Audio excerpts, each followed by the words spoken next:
আউযু বিল্লাহি মিনাশ শাইতানির রাজিম। বিসমিল্লাহির রহমানির রহিম। সূরা আনফাল। পরম করুণাময় মেহেরবান আল্লাহর নামে।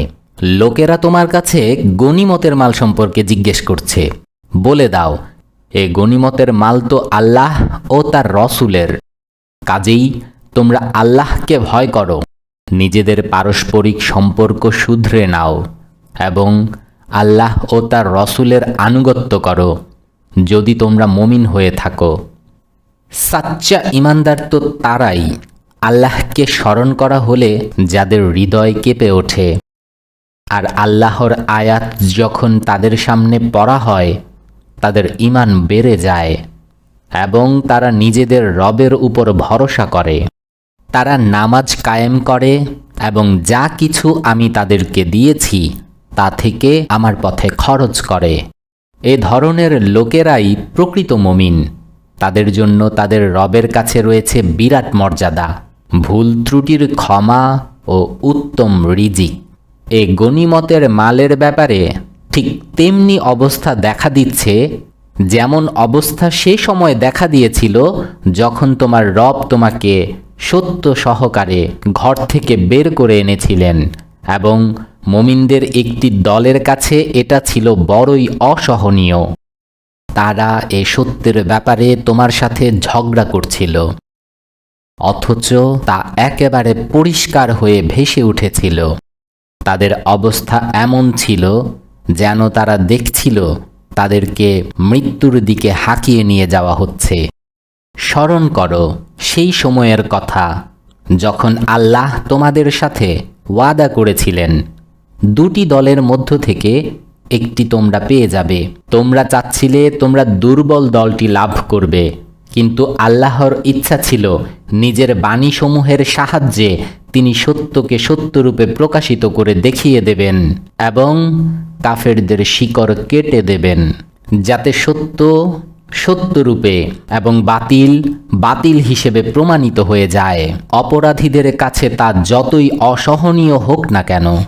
আর সেই সময়ের কথাও স্মরণ করো যখন তোমরা তোমাদের রবের কাছে ফরিয়াদ করছিলে, জবাবে তিনি বললেন, তোমাদের সাহায্য করার জন্য আমি একের পর 1000 ফেরেশতা পাঠাচ্ছি। এ কথা আল্লাহ তোমাদের শুধুমাত্র এ জন্য জানিয়ে দিলেন যাতে তোমরা সুখবর পাও এবং তোমাদের হৃদয়ে নিশ্চিন্ততা অনুভব করে। নয়তো সাহায্য যখনই আসে আল্লাহর পক্ষ থেকেই আসে। অবশ্যই আল্লাহ মহাপরাক্রমশালী ও মহাজ্ঞানী। আর সেই সময়ে যখন আল্লাহ নিজের পক্ষ থেকে তন্দ্রার আকারে তোমাদের জন্য নিশ্চিন্ততা ও নির্ভীকতার পরিবেশ সৃষ্টি করেছিলেন এবং আকাশ থেকে তোমাদের উপর পানি বর্ষণ করেছিলেন যাতে তোমাদের পাক পবিত্র করা যায়। শয়তান তোমাদের উপর যে নাপাকি ফেলে দিয়েছিল তা তোমাদের থেকে দূর করা যায়, তোমাদের সাহস যোগানো যায় এবং তার মাধ্যমে তোমাদেরকে সুদৃঢ়ভাবে প্রতিষ্ঠিত করা যায়। আর সেই সময় যখন তোমার রব ফেরেশতাদের ইঙ্গিত করেছিলেন এই বলে, আমি তোমাদের সাথে আছি, তোমরা ঈমানদারদেরকে অবিচল রাখো, আমি এখনই এ কাফেরদের মনে আতঙ্ক সৃষ্টি করে দিচ্ছি। কাজেই তোমরা তাদের ঘাড়ে আঘাত করো এবং প্রতিটি জোরে ও গ্রন্থিসন্ধিতে ঘা মারো। এটা করার কারণ তারা আল্লাহ ও তার রসুলের প্রতি বিদ্রোহ পোষণ করেছে, আর যে ব্যক্তি আল্লাহ ও তার রসুলের প্রতি বিদ্রোহ করে আল্লাহ তার জন্য কঠিন শাস্তির ব্যবস্থা করে রেখেছেন। আর আল্লাহর পাকড়াও বড়ই কঠিন। এটা হচ্ছে তোমাদের শাস্তি, এখন এর মজা উপভোগ করো। আর তোমাদের জানা উচিত সত্য অস্বীকারীদের জন্য রয়েছে জাহান্নামের আযাব। হে ঈমানদারগণ, যখন তোমরা একটি সেনাবাহিনীর আকারে কাফেরদের মুখোমুখি হও তখন তাদের মোকাবেলায় পৃষ্ঠ প্রদর্শন করো না। যে ব্যক্তি এ অবস্থায় পৃষ্ঠ প্রদর্শন করে সে আল্লাহর গজবে ঘেরাও হয়ে যাবে, তার আবাস হবে জাহান্নাম এবং ফিরে যাবার জন্য তা বড়ই খারাপ জায়গা। তবে হ্যাঁ, যুদ্ধের কৌশল হিসেবে এমনটি করে থাকলে অথবা অন্য কোনো সেনাদলের সাথে যোগ দেবার জন্য করে থাকলে তা ভিন্ন কথা। কাজেই সত্য বলতে কি, তোমরা তাদেরকে হত্যা করনি, বরং আল্লাহই তাদেরকে হত্যা করেছেন। আর তোমরা নিক্ষেপ করনি, বরং আল্লাহই নিক্ষেপ করেছেন। আর এ কাজে মুমিনদের হাত ব্যবহার করা হয়েছিল এজন্য যে আল্লাহ মুমিনদেরকে একটি চমৎকার পরীক্ষার মধ্য দিয়ে সফলতার সাথে পার করে দেবেন। অবশ্যই আল্লাহ সব কিছু শোনেন ও জানেন। এ ব্যাপারটি তো তোমাদের সাথে। আর কাফেরদের সাথে যে আচরণ করা হবে তা হচ্ছে আল্লাহ তাদের কৌশলগুলো দুর্বল করে দেবেন। হে কাফেরদের বলে দাও, যদি তোমরা ফয়সালা চেয়ে থাকো তাহলে এই নাও ফয়সালা, তোমাদের সামনে এসে গেছে। এখন যদি ক্ষান্ত হও তাহলে তো তোমাদের জন্যই ভালো হবে, নয়তো যদি ফিরে আবার সেই বোকামির পুনরাবৃত্তি করো তাহলে আমিও সেই শাস্তির পুনরাবৃত্তি করব, এবং তোমাদের দল বল যতই বেশি হোক না কেন তা তোমাদের কোনো কাজে আসবে না। আল্লাহ অবশ্যই মুমিনদের সাথে রয়েছেন। হে ঈমানদারগণ, আল্লাহ ও তার রসুলের আনুগত্য করো এবং হুকুম শোনার পর তা অমান্য করো না। তাদের মতো হয়ে যেও না যারা বলল আমরা শুনেছি অথচ তারা শোনে না। অবশ্যই আল্লাহর কাছে সবচেয়ে নিকৃষ্ট ধরনের জানোয়ার হচ্ছে সেই সব বধির ও বোবা লোক যারা বিবেক বুদ্ধি কাজে লাগায় না। যদি আল্লাহ জানতেন এদের মধ্যে সামান্য পরিমাণও কল্যাণ আছে তাহলে নিশ্চয়ই তিনি তাদেরকে শুনতে উদ্বুদ্ধ করতেন, কিন্তু কল্যাণ ছাড়া যদি তিনি তাদের শোনাতেন তাহলে তারা নির্লিপ্ততার সাথে মুখ ফিরিয়ে নিত। হে ঈমানদারগণ, আল্লাহ ও তার রসুলের ডাকে সাড়া দাও যখন রসুল তোমাদের এমন জিনিসের দিকে ডাকেন যা জীবন দান করবে। আর জেনে রাখো, আল্লাহ মানুষ ও তার দিলের মাঝখানে আড়াল হয়ে আছেন এবং তোমাদের তার দিকেই সমবেত করা হবে। আর সেই ফিতনা থেকে দূরে থাকো যার অনিষ্টকারিতা শুধুমাত্র তোমাদের গুনাহগারদের মধ্যেই সীমাবদ্ধ থাকবে না। জেনে রাখো, আল্লাহ কঠোর শাস্তিদাতা। স্মরণ করো সেই সময়ের কথা যখন তোমরা ছিলে সামান্য কয়েকজন। পৃথিবীর বুকে তোমাদের দুর্বল মনে করা হতো। লোকেরা তোমাদের খতম করেই দেয় নাকি এ ভয়ে তোমরা কাঁপতে। তারপর আল্লাহ তোমাদের আশ্রয়স্থল জোগাড় করে দিলেন, নিজের সাহায্য দিয়ে তোমাদের শক্তিশালী করলেন এবং তোমাদের ভালো ও পবিত্র জীবিকা দান করলেন। হয়তো তোমরা শুকরগুজার হবে। হে ঈমানদারগণ, জেনে বুঝে আল্লাহ ও তার রসুলের সাথে বিশ্বাসঘাতকতা করো না, নিজেদের আমানত সমূহের খেয়ানত করো না, এবং জেনে রাখো তোমাদের অর্থ সম্পদ ও তোমাদের সন্তান সন্ততি আসলে পরীক্ষার সামগ্রী, আর আল্লাহর কাছে প্রতিদান দেবার জন্য অনেক কিছুই আছে। হে ঈমানদারগণ, যদি তোমরা আল্লাহকে ভয় করার পথ অবলম্বন করো তাহলে আল্লাহ তোমাদের কষ্টিপাথর দান করবেন এবং তোমাদের পাপগুলো তোমাদের থেকে দূর করে দেবেন এবং তোমাদের ত্রুটি বিচ্যুতি ক্ষমা করবেন। আল্লাহ অতিশয় অনুগ্রহশীল। সেই সময়ের কথাও স্মরণ করার মতো যখন সত্য অস্বীকারীরা তোমার বিরুদ্ধে নানান রকমের চক্রান্ত আঁটছিল। তারা চাচ্ছিল তোমাকে বন্দি করতে, হত্যা করতে বা দেশ ছাড়া করতে। তারা নিজেদের কূটকৌশল প্রয়োগ করে চলছিল। অন্যদিকে আল্লাহ তার কৌশল প্রয়োগ করেছিলেন, আর আল্লাহ সবচেয়ে ভালো কৌশল অবলম্বনকারী। যখন তাদেরকে আমার আয়াত শোনানো হতো তারা বলতো, হ্যাঁ আমরা শুনেছি, আমরা চাইলে এমন কথা আমরাও শোনাতে পারি। এ তো সেই সব পুরনো কাহিনী যা আগে থেকে লোকেরা বলে আসছে। আর সেই কথাও স্মরণযোগ্য যা তারা বলেছিল, হে আল্লাহ, যদি এটা যথার্থই সত্য হয়ে থাকে এবং তোমার পক্ষ থেকে হয়ে থাকে, তাহলে আমাদের উপর আকাশ থেকে পাথর বর্ষণ করো, অথবা কোনো যন্ত্রণাদায়ক আযাব আমাদের উপর আনো। তুমি যখন তাদের মধ্যে উপস্থিত ছিলে, তখন আল্লাহ তাদের উপর আযাব নাজিল করতে চাচ্ছিলেন না। আর এটা আল্লাহর রীতিও নয় যে লোকেরা ক্ষমা চাইতে থাকবে এবং তিনি তাদেরকে আযাব দেবেন। কিন্তু এখন কেন তিনি তাদের উপর আযাব নাজিল করবেন না, যখন তারা মসজিদে হারামের পথ রোধ করেছে, অথচ তারা এ মসজিদের বৈধ মুতাওয়াল্লিও নয়। এর বৈধ মুতাওয়াল্লি হতে পারে একমাত্র তাকওয়াধারীরাই, কিন্তু অধিকাংশ লোক এ কথা জানে না। বাইতুল্লাহর কাছে তারা কি নামাজ পড়ে? তারা তো শুধু সিটি দেয় ও তালি বাজায়। কাজেই তোমরা যে সত্য অস্বীকার করে আসছিলে, তার প্রতিদানে এখন আযাবের স্বাদ গ্রহণ করো। যারা সত্যকে মেনে নিতে অস্বীকার করেছে, তারা নিজেদের ধন সম্পদ আল্লাহর পথ রোধ করার জন্য ব্যয় করেছে এবং এখনও আরও ব্যয় করতে থাকবে। কিন্তু শেষ পর্যন্ত এ প্রচেষ্টা তাদের অনুশোচনার কারণ হয়ে দাঁড়াবে। তারপর তারা জীবিত হবে আর এ কাফেরদেরকে ঘেরাও করে জাহান্নামের দিকে আনা হবে। মূলত আল্লাহ কলুষতাকে পবিত্রতা থেকে ছেঁটে আলাদা করবেন এবং সকল প্রকার কলুষতা মিলিয়ে একত্র করবেন। তারপর এ পুটলিটা জাহান্নামে ফেলে দেবেন। মূলত এরাই হবে দেউলিয়া।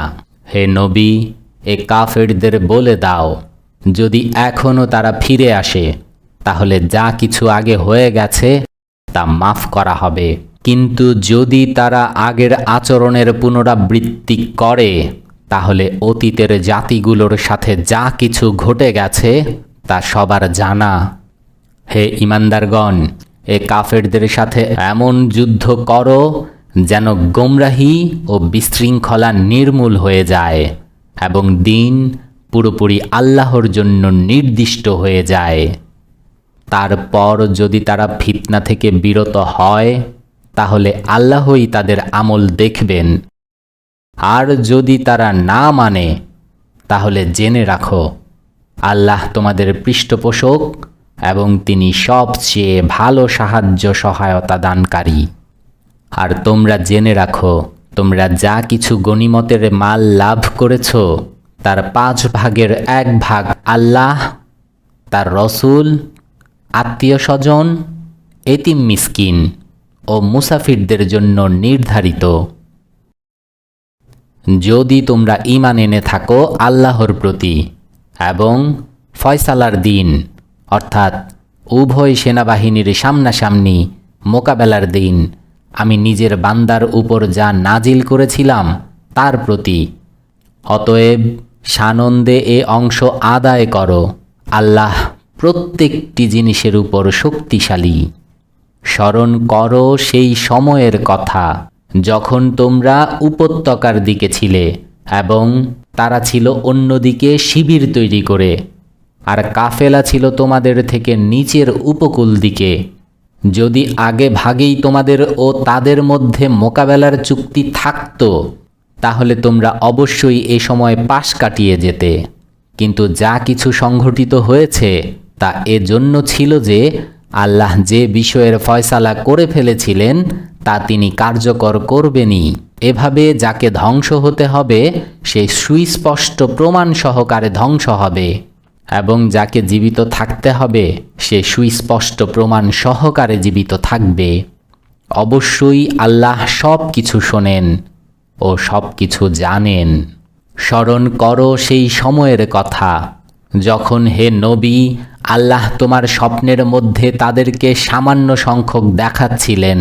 যদি তিনি তোমাকে তাদের সংখ্যা বেশি দেখিয়ে দিতেন, তাহলে নিশ্চয়ই তোমরা সাহস হারিয়ে ফেলতে এবং যুদ্ধ করার ব্যাপারে ঝগড়া শুরু করে দিতে। কিন্তু আল্লাহই তোমাদের এ থেকে রক্ষা করেছেন। অবশ্যই তিনি মনের অবস্থাও জানেন। আর স্মরণ করো যখন সামনাসামনি যুদ্ধের সময় আল্লাহ তোমাদের দৃষ্টিতে শত্রুদের সামান্য সংখ্যক দেখিয়েছেন এবং তাদের দৃষ্টিতেও তোমাদের কম করে দেখিয়েছেন, যাতে যে বিষয়টি অনিবার্য ছিল তাকে আল্লাহ প্রকাশ্যে নিয়ে আসেন এবং শেষ পর্যন্ত সমস্ত বিষয় আল্লাহর দিকেই ফিরে যায়। হে ঈমানদারগণ, যখন কোনো দলের সাথে তোমাদের মোকাবেলা হয়, তোমরা দৃঢ় পথ থাকো এবং আল্লাহকে স্মরণ করতে থাকো বেশি বেশি করে। আশা করা যায় এতে তোমরা সাফল্য অর্জন করবে। আর আল্লাহ ও তার রসুলের আনুগত্য করো এবং নিজেদের মধ্যে বিবাদ করো না, তাহলে তোমাদের মধ্যে দুর্বলতা দেখা দেবে এবং তোমাদের প্রতিপত্তির দিন শেষ হয়ে যাবে। সবরের পথ অবলম্বন করো, অবশ্যই আল্লাহ সবরকারীদের সাথে রয়েছেন। আর তোমরা এমন লোকদের মতো আচরণ করো না যারা অহংকার করতে করতে ও লোকদের নিজেদের মাহাত্ম্য দেখাতে দেখাতে ঘর থেকে বের হয়েছে এবং যারা আল্লাহর পথ থেকে মানুষকে বিরত রাখে। তারা যা কিছু করছে তা আল্লাহর নাগালের বাইরে নয়। সেই সময়ের কথা একটু মনে করো, যখন শয়তান এদের কার্যকলাপকে এদের চোখে উজ্জ্বলময় করে দেখাচ্ছিল এবং এদেরকে বলেছিল, আজ তোমাদের উপর কেউ বিজয়ী হতে পারবে না এবং আমি তোমাদের সাথে আছি। কিন্তু যখন উভয় বাহিনীর সামনাসামনি মোকাবেলা শুরু হলো, তখন সে পিছনের দিকে ফিরে গেল এবং বলতে লাগলো, তোমাদের সাথে আমার কোনো সম্পর্ক নেই। আমি এমন কিছু দেখছি যা তোমরা দেখো না। আমি আল্লাহকে ভয় পাচ্ছি। আল্লাহ বড় কঠোর শাস্তিদাতা। যখন মুনাফিকরা এবং যাদের দিলে রোগ আছে তারা সবাই বলছিল, এদের দিনই তো এদের মাথা বিগড়ে দিয়েছে, অথচ যদি কেউ আল্লাহর উপর ভরসা করে তাহলে আল্লাহ অবশ্যই বড়ই পরাক্রান্ত ও জ্ঞানী। হায়, যদি তোমরা সেই অবস্থা দেখতে পেতে যখন ফেরেশতারা নিহত কাফেরদের রূহ কবজ করছিল, তারা তাদের চেহারায় ও পিঠে আঘাত করছিল এবং বলে চলছিল, নাও এবং জ্বালা পোড়ার শাস্তি ভোগ করো। এ হচ্ছে সেই অপকর্মের প্রতিফল যা তোমরা আগেই করে রেখে এসেছ। নয়তো আল্লাহ তার বান্দাদের উপর জুলুমকারী নন। এ ব্যাপারটি তাদের সাথে ঠিক তেমনিভাবে ঘটেছে যেমন ফেরাউনের লোকদেরও তাদের আগের অন্যান্য লোকদের সাথে ঘটে এসেছে। তারা আল্লাহর আয়াতসমূহ মেনে নিতে অস্বীকার করেছে, ফলে তাদের গুনাহের উপর আল্লাহ তাদেরকে পাকড়াও করেছেন। আল্লাহ ক্ষমতাশালী এবং কঠোর শাস্তিদাতা। এটা ঠিক আল্লাহর এ রীতি অনুযায়ী হয়েছে যে রীতি অনুযায়ী তিনি কোনো জাতিকে কোনো নিয়ামত দান করে ততক্ষণ পর্যন্ত তার মধ্যে কোনো পরিবর্তন সাধন করেন না, যতক্ষণ না সেই জাতি নিজেই নিজের কর্মনীতির পরিবর্তন সাধন করে। আল্লাহ সব কিছু শোনেন ও সব কিছু জানেন। ফেরাউনের লোকজন ও তাদের আগের জাতিদের সাথে যা কিছু ঘটেছে এ রীতি অনুযায়ী ঘটেছে। তারা নিজেদের রবের নিদর্শন সমূহকে মিথ্যা সাব্যস্ত করেছে, ফলে তাদের গুনাহের জন্য আমি তাদেরকে ধ্বংস করেছি এবং ফেরাউনের লোকলস্করকে ডুবিয়ে দিয়েছি। এরা সবাই ছিল জালেম। অবশ্যই আল্লাহর কাছে জমিনের উপর বিচরণশীল জীবের মধ্যে সবচেয়ে নিকৃষ্ট হচ্ছে তারাই যারা সত্যকে মেনে নিতে অস্বীকার করেছে, তারপর তারা আর কোনো মতেই তা গ্রহণ করতে প্রস্তুত নয়। বিশেষ করে তাদের মধ্য থেকে এমন সব লোক যাদের সাথে তুমি চুক্তি করছো, তারপর তারা প্রত্যেকবার তা ভঙ্গ করে এবং একটুও আল্লাহর ভয় করে না। কাজেই এ লোকেদের যদি তোমরা যুদ্ধের মধ্যে পাও, তাহলে তাদের এমনভাবে মার দেবে যেন তাদের পরে অন্য যারা এমনই ধরনের আচরণ করতে চাইবে তারা দিশে হারিয়ে ফেলবে। আশা করা যায় চুক্তিভঙ্গকারীদের এ পরিণাম থেকে তারা শিক্ষা গ্রহণ করবে। আর যদি কখনো কোনো জাতির পক্ষ থেকে তোমাদের খেয়ানতের আশঙ্কা থাকে, তাহলে তার চুক্তি প্রকাশ্যে তার সামনে ছুঁড়ে দাও। নিঃসন্দেহে আল্লাহ খেয়ানতকারীদেরকে পছন্দ করেন না। সত্য অস্বীকারীরা যেন এ ভুল ধারণা পোষণ না করে যে তারা জিতে গেছে। নিশ্চয়ই তারা আমাকে হারাতে পারবে না। আর তোমরা নিজেদের সামর্থ্য অনুযায়ী সর্বাধিক পরিমাণ শক্তি ও সদা প্রস্তুত ঘোড়া তাদের মোকাবেলার জন্য জোগাড় করে রাখো। এর মাধ্যমে তোমরা ভীত সন্ত্রস্ত করবে আল্লাহর শত্রুকে, নিজের শত্রুকে এবং অন্য এমন সব শত্রুকে যাদেরকে তোমরা চিনো না, কিন্তু আল্লাহ চেনেন। আল্লাহর পথে তোমরা যা কিছু খরচ করবে তার পূর্ণ প্রতিদান তোমাদেরকে ফিরিয়ে দেয়া হবে এবং তোমাদের প্রতি কখনো জুলুম করা হবে না। আর হে নবী, শত্রু যদি সন্ধি ও শান্তির দিকে ঝুঁকে পড়ে, তাহলে তুমিও সেদিকে ঝুঁকে পড়ো এবং আল্লাহর প্রতি নির্ভর করো। নিশ্চয়ই তিনি সব কিছু শোনেন ও জানেন। যদি তারা তোমাকে প্রতারিত করতে চায়, তাহলে তোমার জন্য আল্লাহই যথেষ্ট। তিনিই তো নিজের সহায়তায় ও মুমিনদের মাধ্যমে তোমাকে সমর্থন জানিয়েছেন এবং মুমিনদের অন্তর পরস্পরের সাথে জুড়ে দিয়েছেন। তুমি সারা দুনিয়ার সমস্ত সম্পদ ব্যয় করলেও তাদের অন্তর জোড়া দিতে পারতে না, কিন্তু আল্লাহ তাদের অন্তর জুড়ে দিয়েছেন। অবশ্যই তিনি বড়ই পরাক্রমশালী ও জ্ঞানী। হে নবী, তোমার জন্য ও তোমার অনুসারী ঈমানদারদের জন্য আল্লাহই যথেষ্ট। হে নবী, মুসলিমদেরকে যুদ্ধের জন্য উদ্বুদ্ধ করো। তোমাদের মধ্যে 20 জন সবরকারী থাকলে তারা 200 জনের উপর বিজয়ী হবে। আর যদি এমনই ধরনের 100 জন থাকে, তাহলে তারা সত্য অস্বীকারীদের মধ্য থেকে 1000 জনের উপর বিজয়ী হবে। কারণ তারা এমন এক ধরনের লোক যাদের বোধ শক্তি নেই। বেশ, যখন আল্লাহ তোমাদের বোঝা হালকা করে দিয়েছেন এবং তিনি জেনেছেন যে এখনও তোমাদের মধ্যে দুর্বলতা রয়েছে, কাজেই যদি তোমাদের মধ্যে 100 জন সবরকারী হয়, তাহলে তারা 200 জনের উপর এবং 1000 লোক এমনই পর্যায়ের হলে তারা 2000-এর উপর আল্লাহর হুকুমে বিজয়ী হবে। আর আল্লাহ সবরকারীদের সাথে আছেন। সারা দেশে শত্রুদেরকে ভালোভাবে পর্যদুস্ত না করা পর্যন্ত কোনো নবীর পক্ষে নিজের কাছে বন্দীদের রাখা শোভনীয় নয়।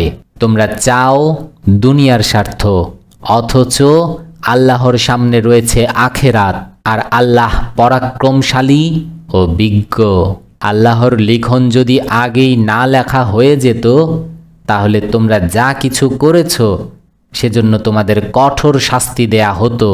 কাজেই তোমরা যা কিছু সম্পদ লাভ করেছ তা খাও, কেননা তা হালাল ও পাক পবিত্র, এবং আল্লাহকে ভয় করতে থাকো। নিশ্চয়ই আল্লাহ ক্ষমাশীল ও করুণাময়। হে নবী, তোমাদের হাতে যেসব বন্দী আছে তাদেরকে বলো, যদি আল্লাহ তোমাদের অন্তরে ভালো কিছু দেখেন, তাহলে তিনি তোমাদের থেকে যা নেওয়া হয়েছে তা থেকে অনেক বেশি দেবেন এবং তোমাদের ভুলগুলোর মাফ করে দেবেন। আল্লাহ ক্ষমাশীল ও করুণাময়। কিন্তু তারা যদি তোমাদের সাথে বিশ্বাস ভঙ্গ করতে চায়, তাহলে এর আগেও তারা আল্লাহর সাথে বিশ্বাস ভঙ্গ করেছে।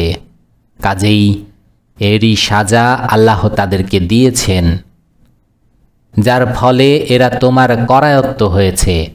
আর আল্লাহ সব কিছু জানেন এবং তিনি জ্ঞানী।